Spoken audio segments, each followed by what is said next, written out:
herb in my brain. So bring the medication for my brain to heal the whole of the nation from the pain and break up all the circles and the chains. I need some meditation in my brain. So bring the medication for my brain to heal the whole of the nation from the pain. Break up all the circles and the chain. Hey, no, this could never be no man killer. Good for my head, so me call it as the man healer. When me ill, you know me never need a painkiller. It's quite exciting, me call it as the man chiller. Give me good man, so me not think iller. What a inspiration, fit on a sound killer. For the pagan, me spark it like a 9 miller. Fi fight the liquor and the coke, ganja and the pillar. That's why me need some herb in my brain. So bring the medication for my brain to heal the whole of the nation from the pain. Break up all the circles and the chains. I need some. This month marks 23 years since the passing of the late great Barney Grant, a former member of this House and the founder of the UK reparations movement in the UK. In his last Prime Minister's questions before his death, he asked for an apology to the people of African descent, living and dead, for our country's role in slavery and colonialism. But since then, Prime Ministers and heads of state have only ever expressed sorrow or deep regret. These are not sentiments that are befitting one of the greatest atrocities in human history. And there's been no acknowledgement of the wealth that has been amassed or the fact that our country took out the largest loan it ever has to pay off the slave owners and not the enslaved. So I want to ask the Prime Minister today if he will do what Barney Grant asked all those years ago, what I have asked and what countless others have asked since, and offer a full and meaningful apology for our country's role in slavery and colonialism and commit to reparatory justice.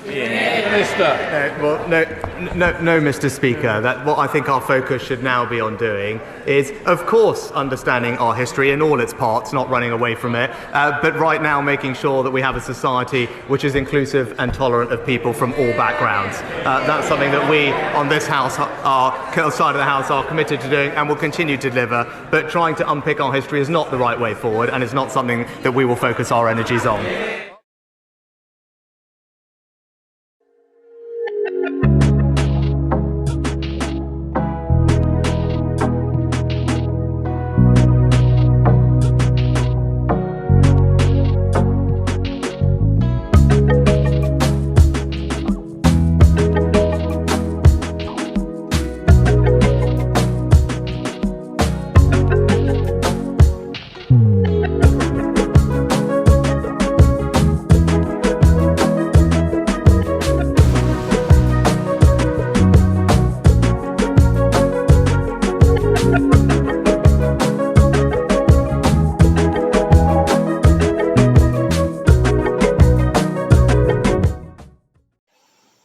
Greetings again, brothers and sisters and cousins of the other races who support our struggle for economic equality. The next segment is by one of our Caucasian American cousins, and it's included because of the importance of it to the African Americans and by extension to the rest of the African race for economic equality, given the importance of African Americans to the economic equality of all African people throughout the world. And the main thing I want to say, or the other thing I want to say, is that he's using some strong language. Okay. Well, you know, another buddy of mine came up to me the other day and said, Dixie, I don't understand something, man. Why do so many white people and white Christians support Donald Trump if he ain't no kind of man, if he ain't no good, ain't got no character and no soul? And I said, man, I think he's just the one that came up and he's showing white America's true character. White America has always been raping, colonizing, enslaving. Ain't that our background? Didn't we build this country on the backs of enslaved Africans and on the backs of genocide and indigenous people are stealing their resources and their land? Ain't that what we do? Is lie, cheat, and steal, just like Donald J. Trump. Greed is at the heart of white America. Called white advantage, white privilege, white supremacy, white nationalism. That is who we are. And that is a fact. And Donald J. Trump is just their new messiah. White supremacy's new messiah. White nationalism's new messiah. And that sick, dark, evil, greedy, white nationalist side of white America is who Donald Trump is. He's a reflection of who America is, of who white America is. And that's why so many white Christians run to him, knowing that he acts like what Jesus warned us about, the Antichrist. They run to him knowing he's an example of the Antichrist. Evil in every way. Greed, corruption, criminality, deceit, inhumanity, no respect for democracy, completely and utterly self-consumed. And this is what many white Christians and white Americans are supporting. Why? Because that is their culture. That is a large part of American culture. Do you think it was good, decent people that were colonizing? Do you think it was good, decent people that supported the colonizing, that supported white supremacy, and that continue to support white supremacy? Are they good, decent people? No, they are not. There is a large percentage of white people that have never given a damn about their fellow man and their brothers unless they were white. That is who we are, and Donald Trump is a direct reflection of that. And that disease is coming to front. And if he is elected, America will finally pay that price. This anti-democratic, sick, twisted, maniacal, narcissist motherfucker will destroy this country in any way possible as long as it serves him. This wannabe dictator, if he's elected, will bring America full circle from the beginning to the end. We started with lies. We started with colonization. We started with greed. We started with thievery, and we will end the same. And we will be destroyed by the same. You better not vote for that motherfucker if you have even an ounce, a sliver of humanity in your soul. Remember to like this video, subscribe to the channel, and share it with your contacts. Thank you.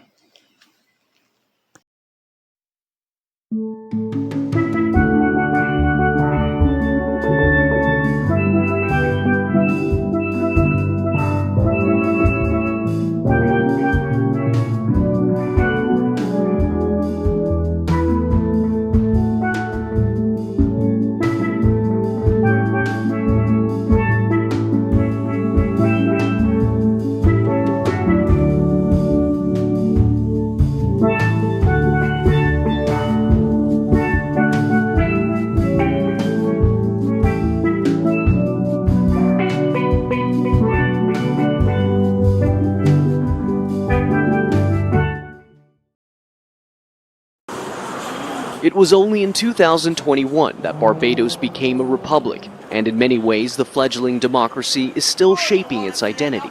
Though Barbados has yet to recover after centuries of slavery, it's a nation that's not only reclaimed the narrative over its history, but that's emerged as a global leader in reparative justice.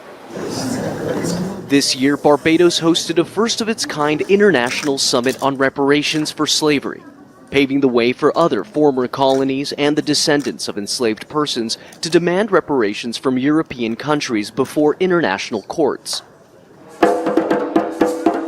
As Barbados looks toward a brighter future, its strength as a society, founded on the horrors of the slave trade, now builds on a strong sense of remembrance and cultural pride. Manuel Rapalo, Al Jazeera, Bridgetown, Barbados.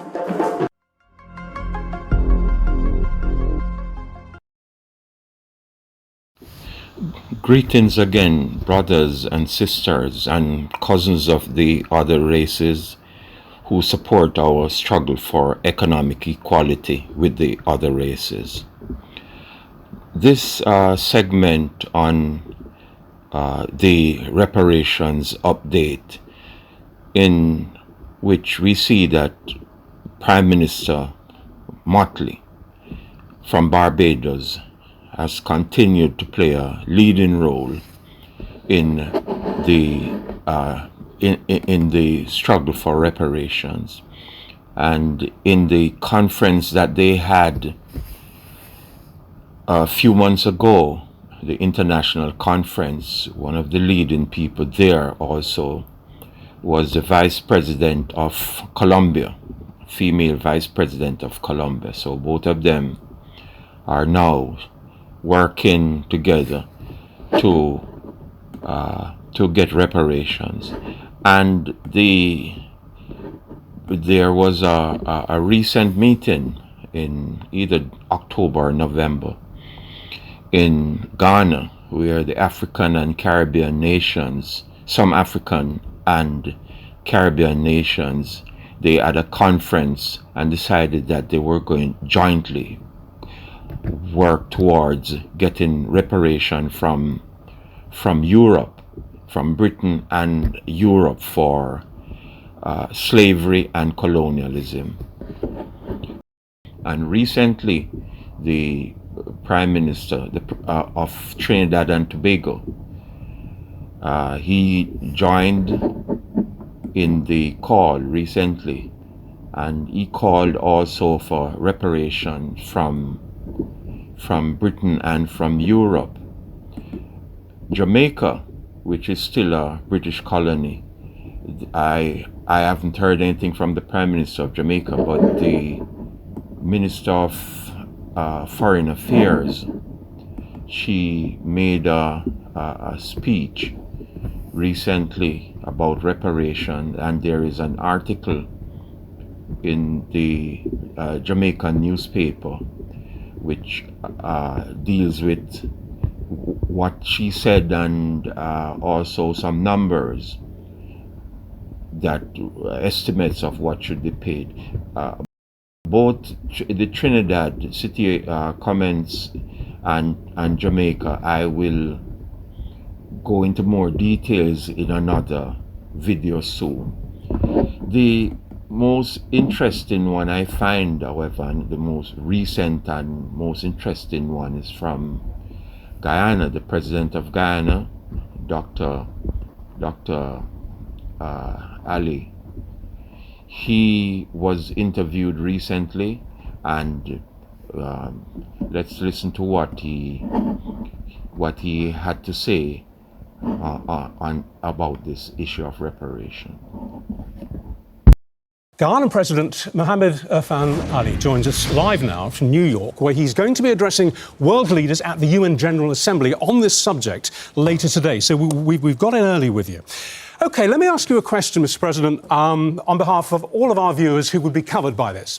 Why should somebody who maybe had an ancestor 7 or 8 generations ago, long before they were a twinkle in their great-great-great-great-grandparents' eye, why should they have to pay now for what an ancient ancestor did? Or why should they apologise for what an ancestor did centuries ago? Why do they still carry that burden? Oh, it's not a burden at all. You are one of the beneficiaries of that slave trade. So this is not a burden. You should be concerned, and you should pay, because you today are still benefiting from the greatest indignity to a human being, and that is the slave trade. And not only did you benefit during the slave trade and your country developed, but look at what it caused the developing world. During slavery, resources was used to build your country, build up your capacity. You were able to then become competitive. You were able to invest in mechanization, and developing countries like ours were left behind. So you should be very concerned because you are a prime beneficiary of the exploits of slavery.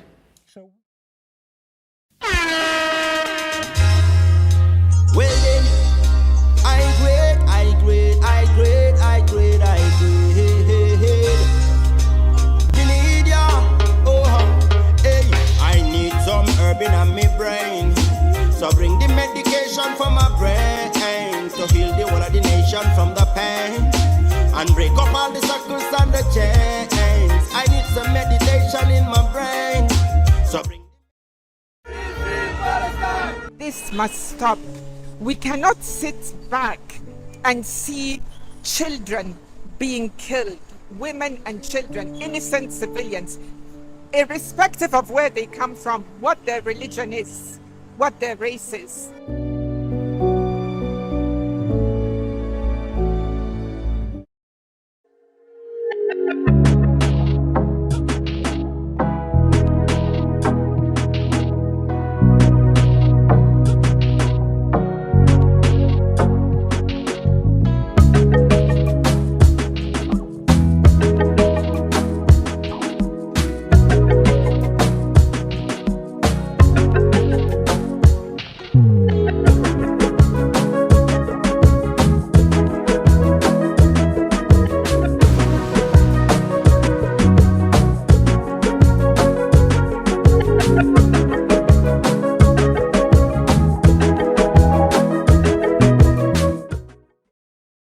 Hey y'all, it's Ellie. Welcome back to my channel. I am so excited to be bringing y'all another video. Y'all know I am your favorite business coach. I am all about helping you all to start and scale your business the right way, get this money, understand how to build business credit and get grants, and so that you can leverage that to create multiple income streams and live your best life. So actually I want to do something a little different today. Before we get into the video, I want you guys to comment down below, how much money do you want to make this year? What is your income goal for 2022?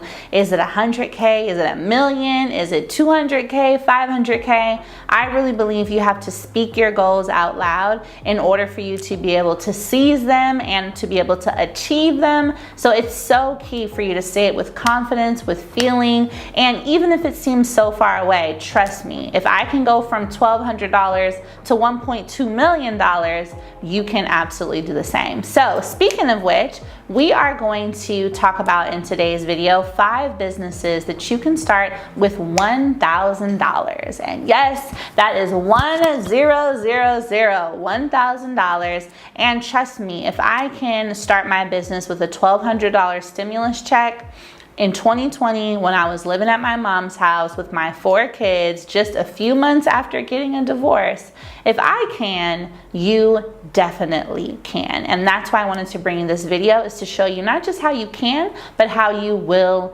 do it. So if you haven't already, subscribe to my channel, like this video, and share this with a friend too, because somebody has $1,000 and they want to know how they can flip it to a couple $100,000 or even a couple M's. And let's get right into the video. Ellie talks money to create the better days. Business, money, life, the Ellie way. All right, y'all, so take your $1,000 out your pocket, wave it in the air, because we are about to take this and flip it into some money. Now, the first business that you can start with $1,000 is a vending machine business. Now, something I want you guys to realize is that when you start these businesses, you can also build business credit with these businesses. So even if that first $1,000 goes towards buying a used vending machine on Craigslist for anywhere between $500 to $1,000, you are also going to be able to leverage business credit to expand that business. So once you get your first location, use your business credit card to get another location or to buy more snacks, and etc. and etc. and etc. Remember, there is so much money to be made in the vending machine business, especially given the higher rates of people that are working from home right now that kids and students are actually back in school as well, this is a great opportunity for you to start a vending machine business right in your own neighborhood, in your own city. Now, you can really make $10,000 to $15,000 a month passively with vending machines, because one machine can yield you typically $700 to $1,250 a month. So if you decide this is the business that you love and you want to keep scaling it up, if you get 10 machines, that can easily be a $20,000 per month business, depending on your location, depending on your prices, and so much more. Now, I want you to recognize that starting with this, you don't need licenses. You're not going to need to be certified in vending machines. You are literally able to, again, form your business entity, purchase a couple of those vending machines using that $1,000 in your name or in your business name. And then from there, now that you have your business entity, open up a business bank account, apply for a business credit card, even if it's just a $5,000 or less limit. Now you have a little extra capital to start working with when it comes to getting snacks for your machine. If you wanted to buy another one, if you needed, any slight repairs, or you wanted to just upgrade the machine, paint it, make it look really pretty. These are all things that you can do amazingly. So let's get into the next business, and that is drop shipping. Listen, y'all, I will never stop talking about the benefits of drop shipping. If you don't understand what drop shipping is, it's essentially where you are the middleman. So you create a store on Shopify. You use Oberlo to connect with a supplier on Alibaba. And essentially, if you want to sell, let's say, cat mittens, okay, which people do sell and make a lot of money. Cat mittens, you find a vendor on Alibaba who supplies the cat mittens. You are the middleman with your Shopify and Oberlo setup. And then a customer buys it from you, let's say for $25, but you get it from your supplier for $5. So Oberlo is that middleman where as soon as a customer places your order on Shopify, it triggers Oberlo to place the order with your supplier, who then directly ships that over to your customer. So you just kept a $20 profit. Now you can start this store with even less than $1,000 because your Shopify subscription is $30 a month and you get a 2-week free trial. You may end up spending some money to test out your products. I do recommend ordering samples for yourself before you connect it to your Shopify and drop shipping store. But once that's done, you are really able to start promoting that store. And this you can do by creating content on Instagram. You can also decide to run ads. You can also create content on TikTok. TikTok is a great place to sell little random doodads like that, which is perfect for drop shipping. Here's another pro tip. I want you guys to look at places like Google Trends or Amazon and see what's in their #1 bestsellers column. That's a good way for you to know what's good to drop ship right now, okay? So that's 2 businesses so far, y'all, for $1,000 or less. The third business that you can start. Well then, I grade. Me need ya, hey, I need some herb in my brain. So bring the medication for my brain to heal the whole of the nation from the pain and break up all the circles and the chains. I need some meditation in my brain. So bring the medication. I am reading this text for the benefit of people who will be watching this video on their cell phones, and the text will be too small for them to read. This is the introduction to the Black Business Guide. From I was a boy, I noticed that black people were the poorest race in my district and local town. Later, when I started going to high school in the city, the situation became even clearer among the people in the town, as well as the children I knew in my school. Most black people were in the bottom of the social class, some in the middle class, but none or very few were in the top class of the economic pyramid, although we were the vast majority in those communities. We were employed by other races, but rarely the other way around, or none at all. Later in life, I saw a similar position almost everywhere I traveled. African people were the poorest race and committed most of the blue-collar crimes. For example, drug crimes in black communities, mostly from dealing in drugs to each other for other races that employ them. For many years, I asked myself, why were we the poorest race? Almost everywhere I went, I had many serious debates with my parents, especially my father, who had a small business, about the causes of our position at the bottom of the economic pyramid. From the 1970s, I read a lot and spoke to many people about this problem and what should be done to change it. I got involved in organizations that wanted to change our condition, even in a little way, but such organizations had limited success. Before the Black Power movement of the 1970s, the most common explanation was that the African race was the poorest race because most African people were lazy and did not have as much ambition as the other races. Well, I knew that that was not true, that we were the laziest race, because most of the people who I saw doing the hardest and dirtiest work for the lowest pay were African people.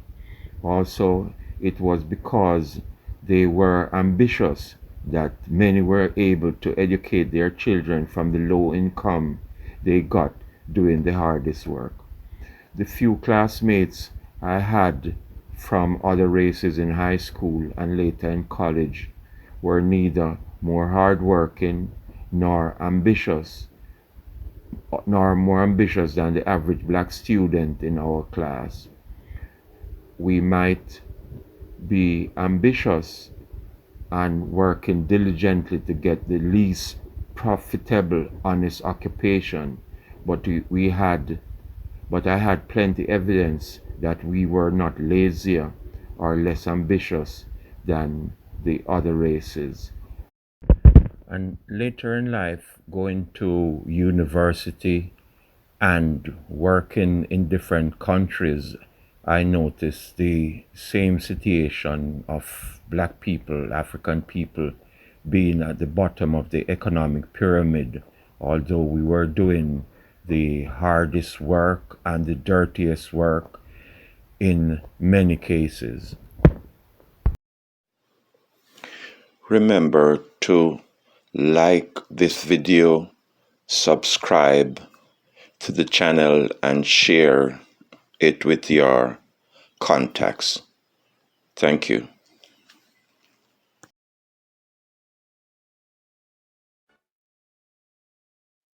Let us all